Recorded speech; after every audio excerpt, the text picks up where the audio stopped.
Sequestered. It's not a word I ever thought would describe my life. But for 9 days, it did. My phone was taken away, I couldn't talk to my family, and every decision about where I went, what I ate, and even how I spent my free time was made for me. I was isolated, not just from the world, but from the life I knew. And yet, as I reflect on the trial, I can't help but think that Jasmine Pace, in her own way, was sequestered too, separated from her family, her friends, and ultimately her future. What happened to Jasmine wasn't just tragic, it was cruel. And now it was up to 12 strangers, including me, to find the truth and seek justice for her. We want her home and we want her safe.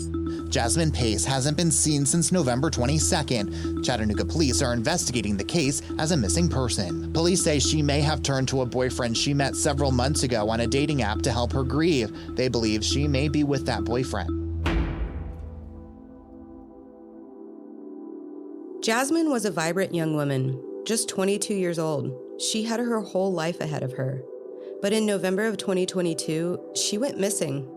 Her family and friends searched desperately for her, plastering her photo across social media and the local news.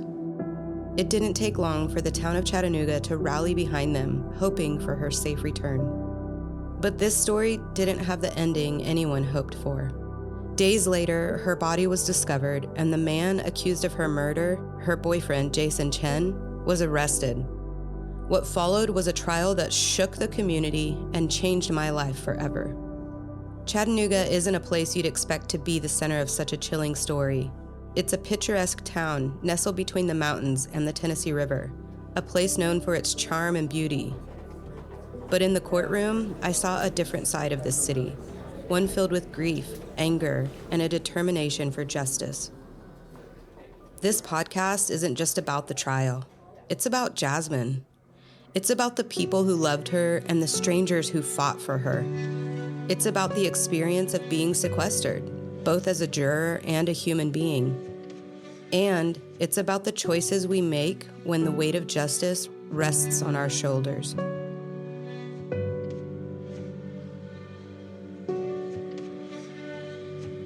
This is Sequestered, a juror's perspective on the murder trial for Jasmine Pace. I'm Sarah, juror number 11. Each episode, I'll take you inside the courtroom, behind the scenes, and into the weighty moments of this trial as we honor Jasmine's life and navigate the complexities of seeking justice. Let's begin.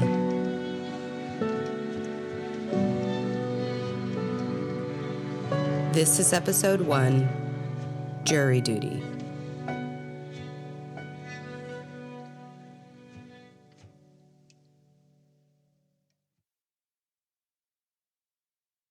In October 2024, I was caught off guard by a voicemail from the Davidson County Courthouse Jury Services Division.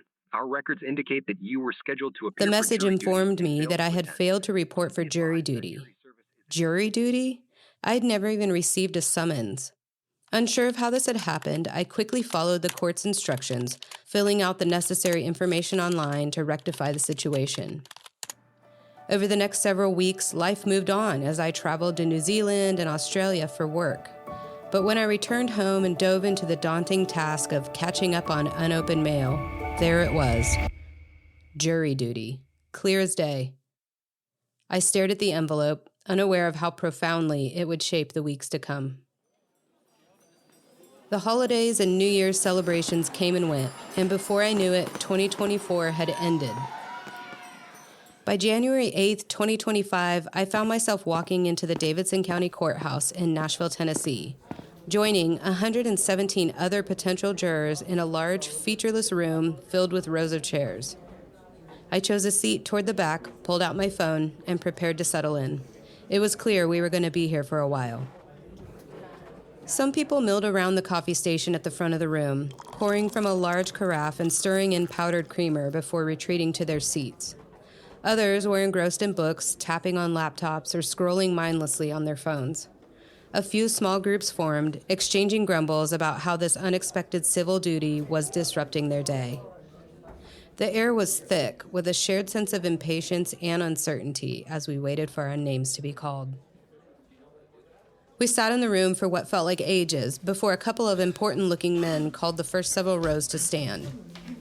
One man barked instructions about the third floor and then escorted the group toward a set of elevators. At least half of the room had departed by this point, leaving the rest of us to wait. Hours later, I found myself seated on a wooden pew in the gallery of a courtroom. I chose a spot near the back, in the second row to the last. The remaining potential jurors filled the other pews, and the 2 back rows were reserved for what I assumed were family members connected to the case. The courtroom had a sense of quiet gravity. At the front of the room, I immediately noticed the judge, the bailiff, and other administrative staff moving with reverence. The defense team was seated at a table facing the jury box, an attorney seated on either side of the man I quickly identified as the defendant. His name, I would soon learn, was Jason Chen. Chen appeared in the courtroom with a reserved demeanor. He had a slender build, short black hair, glasses, and was dressed neatly in professional attire. To me, he seemed nervous, though he maintained a calm and composed presence, his body language restrained but alert. In this courtroom, the jury box was positioned across from the defense table, with General Womp and the prosecuting team seated to the right. Directly across from them, presiding over the courtroom with a calm authority, was Judge Patterson. It was pretty clear to me at this point in the day that the process was already well underway. In the jury box, 16 potential jurors occupied 2 rows of sleek black office chairs. Each chair was padded and noticeably comfortable. Just in front of them, another 5 potential jurors were seated in a single row of less accommodating chairs, and their simpler design was a stark contrast to the cushy ones behind them. To me, the arrangement highlighted the orderly and deliberate structure of the selection process, underscoring the weight of the task at hand. Judge Boyd Patterson welcomed the remaining jurors into the courtroom, his voice steady and authoritative. He began with introductions, starting with District Attorney General Cody Womp and her co-counsel, Chief Homicide Prosecutor Paul Moyle, along with defense attorneys Joshua Weiss and Amanda Morrison. He then provided a brief summary of the case, setting the stage for what would become an unforgettable experience. I remember hearing something like this. This is a high-profile murder case originating from Chattanooga, which has garnered significant media attention. To ensure a fair and impartial trial, 16 jurors will be selected, 12 to serve on the jury panel, and 4 as alternates. Due to the extensive coverage and public interest in the case, all selected jurors will be sequestered in Chattanooga to protect them from outside influence and to uphold the integrity of the judicial process. Judge Patterson addressed the room with a straightforward question. Has anyone heard of this case or recognized any of the faces in this courtroom today? Hands hesitantly went up. Those who raised their hands were called to the bench one by one, where a few quiet words were exchanged. After each brief interaction, those with information about the case and the people involved were excused from service. Once this initial screening was complete, Judge Patterson delivered a formal admonition to all potential jurors. He instructed us not to research the case, discuss it with anyone, or form any opinions based on outside information. Then he dismissed the room. We were to return to the courthouse at 8:30 a.m. the following morning. On day 2, the real work began, selecting a jury. Both legal teams introduced aspects of their case and asked deeply personal and thought-provoking questions of those seated in the jury chairs. They asked about employment history, marital status, and the ages of their children. Then, they dug into jurors' views on murder, their ability to handle graphic evidence, their perspectives on law enforcement, and even whether they or someone close to them had ever been arrested. What followed was a strategic and methodical process. Both sides volleyed eliminations, excusing jurors one by one. Slowly, those seated in the cheap seats were called forward to fill the more prominent jury chairs, and new names were summoned to replenish the front row. It was a delicate game of musical chairs, each one bringing the trial one step closer to beginning in earnest. Just before our lunch break, my name was called. What followed lunch on this day was a blur of events that seemed to happen in mere minutes. My seat was promptly upgraded to what I referred to as the first class section in the jury box. The legal teams returned to their sticky notes, deliberating once again, and before I had fully processed what was happening, Judge Patterson had announced that the jury had been selected. The remaining potential jurors were excused from service, and the final 16, 12 primary jurors and 4 alternates, were officially sworn in to serve for the trial. With that, we were whisked away into a jury room tucked behind the courtroom, where we received our official instructions. Ladies and gentlemen, you have been selected to serve as jurors in this case. Because of the nature of this trial, you will be sequestered in Chattanooga for the duration of the proceedings. This means that you will be isolated from the public and certain outside influences to ensure that you remain impartial and base your verdict solely on the evidence presented in the courtroom. Please listen carefully to the following instructions, as it is essential for the integrity of the trial that these rules are strictly followed. You must avoid any contact with the media, news outlets, or anyone who is not directly involved in this trial. Do not read, watch, or listen to any news reports about this case, or conduct your own research. You may not discuss this case with family, friends, co-workers, or even among yourselves until you are directed by the judge. You will stay in accommodations arranged by the court. During your time there, you will be supervised by deputies from the Chattanooga Police Department at all times to ensure compliance with these instructions. Your phones, computers, and other electronic devices will be collected and securely stored, and you will be allowed one 5-minute phone call once per day. Contact information for the bailiff will be provided in case your family needs to communicate with you for any urgent reason. Remember, the purpose of sequestration is to protect the fairness of the trial and to ensure that your verdict is based only on the evidence and testimony presented. Your role is critical, and I thank you for your service and dedication to this important responsibility.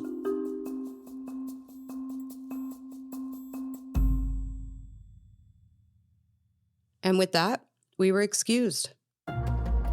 Jury selection is complete for the murder trial of Jason Chen, the man charged in the stabbing death of Jasmine Pace 2 years ago. The jury was selected from Nashville because of extensive publicity of the case in Chattanooga. Grayson Gordon has the latest from Davidson County. Grayson.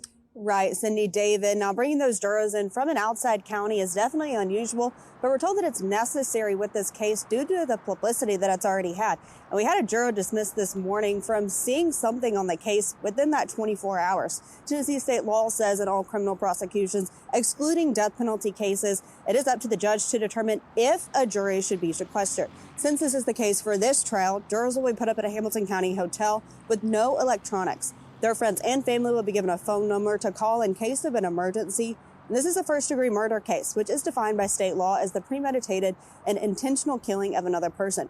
Premeditation means the intent to kill must have been formed before the act itself. And the trial begins Monday at 9 a.m. in Hamilton County, and we'll be bringing live updates from that. Reporting in Davidson County, Grayson Gordon, Local 3 News. We were required to report back to the Davidson County Courthouse on Sunday, January 12th at 2 p.m., exactly 2.5 days later. That meant I had just 2.5 days to prepare to leave my life behind for 2 weeks, cut off from technology and the outside world. Upon our departure from Nashville, our phones would be taken, leaving us with just one 5-minute call each day. No phone, no TV, no white noise to fall asleep to. And most importantly, no talking about the case, not even to our fellow jurors. The isolation was absolute, a stark adjustment to modern life, and a reminder of the responsibility we carried. My producer snagged a recording on her iPhone as we were pulling into the parking lot that Sunday. Here's a glimpse into the feelings I was having at that moment. So we're pulling up here. Is there anything you want to share before you take off on this crazy journey? I have a lot of feelings of like having to leave. Like it feels like I'm going to like therapy retreat or something, because I have to say goodbye to my people and my animals and my life for 2 weeks. It's actually quite hard. Yeah. So, but I know I'll move in to like the right mode. Yeah. You know, as soon as I get out of this truck. Yeah. Okay, we're here. We're pulling into Public Square, and here are the other jurors saying goodbye to their children. It's so sad. I mean, I can't even imagine. Yeah, it's weird. Okay. The word sequestered has taken on a profound meaning for me since my time on this jury. I have found myself reflecting deeply on this experience. Soon after I returned home, I looked up the word, and the definition struck me. Isolated, hidden away, secluded, concealed, taken. As I began to write and piece together my experiences on the sequestered jury, I couldn't help but draw this heartbreaking parallel. Jasmine Pace had been taken, secluded, hidden away. Jasmine Pace had been sequestered too. Throughout this podcast, I will share my perspective of this trial, but my goal is to keep Jasmine at the forefront. She deserves to be remembered, honored, and brought into the light. Jasmine did not deserve to be sequestered from her family, her friends, or the life that was taken from her.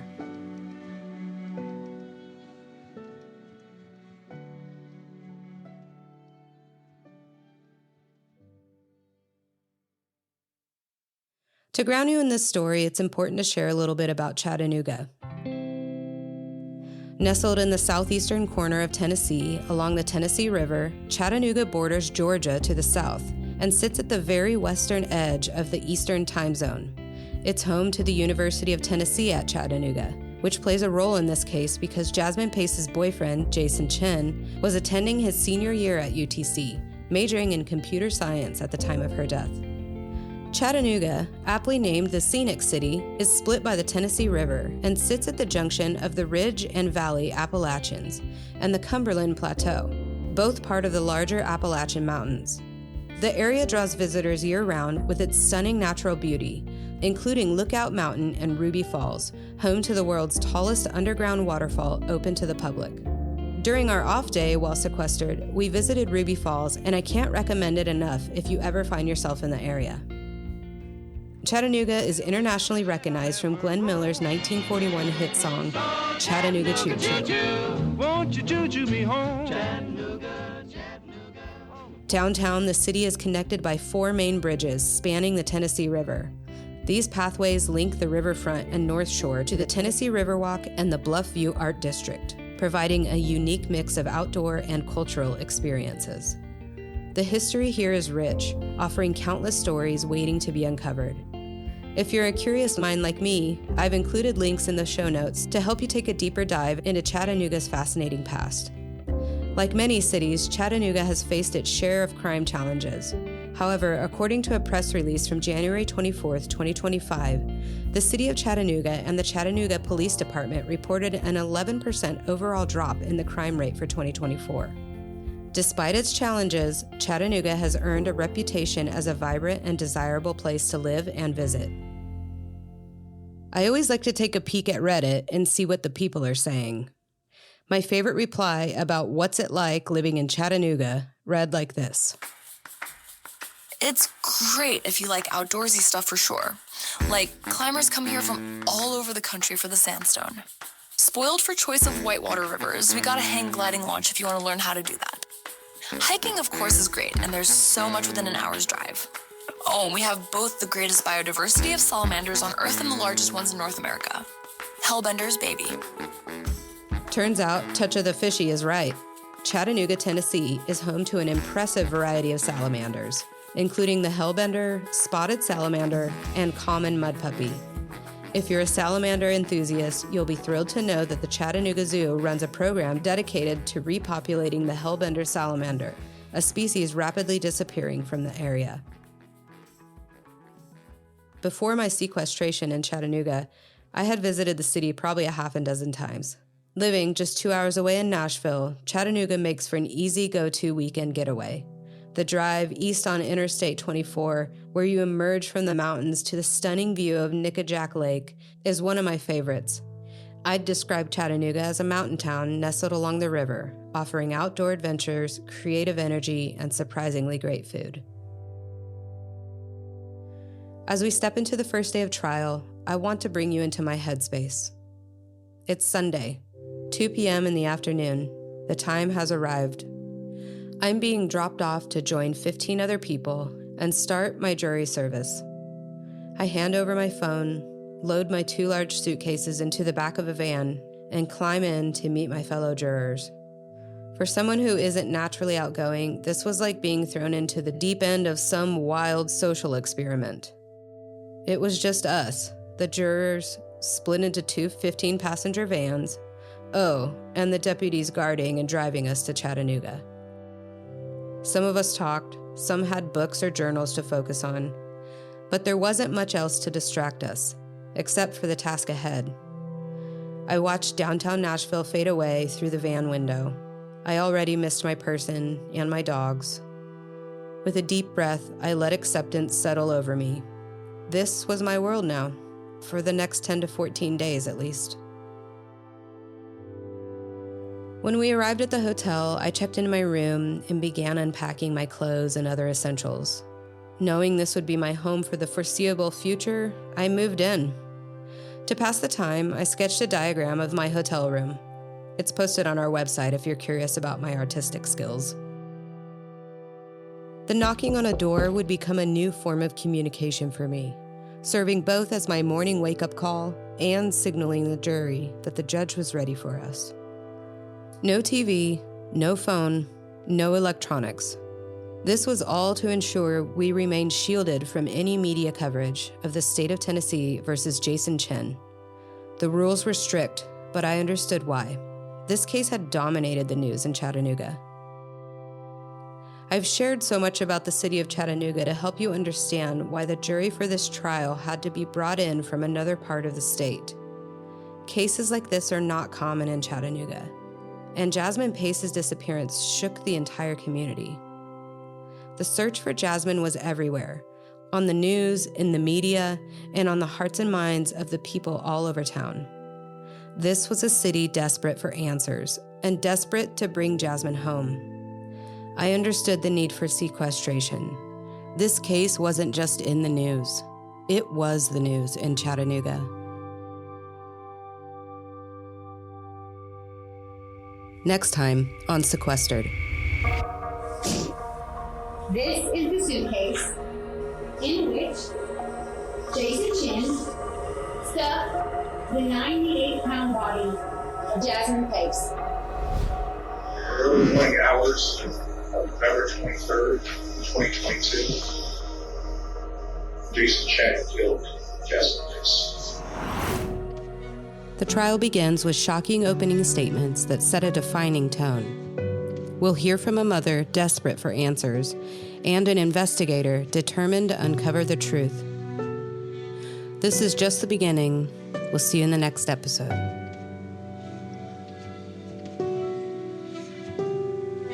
Thank you for listening to Sequestered, a juror's perspective on the murder trial for Jasmine Pace. Each episode brings us closer to understanding the trial, the people involved, and the weight of seeking justice. If this story speaks to you, please follow, share, and continue the conversation with us. Jasmine's story deserves to be remembered. This is a BP production. The show is written, edited, and produced by me, Sarah Reed, with co-production by Andrea Clyde. News clips featured in this episode were sourced from WTVC News Channel 9, Local 3 News Chattanooga, and the Law and Crime Network. Music and sound design are curated to reflect the gravity and sensitivity of this story, and with the intent to honor Jasmine, her family, and the community affected by her death. For more information or to connect with us, visit sequesteredpod.com or follow us on Instagram at sequesteredpod. Thank you for listening. Until next time, stay curious and stay safe.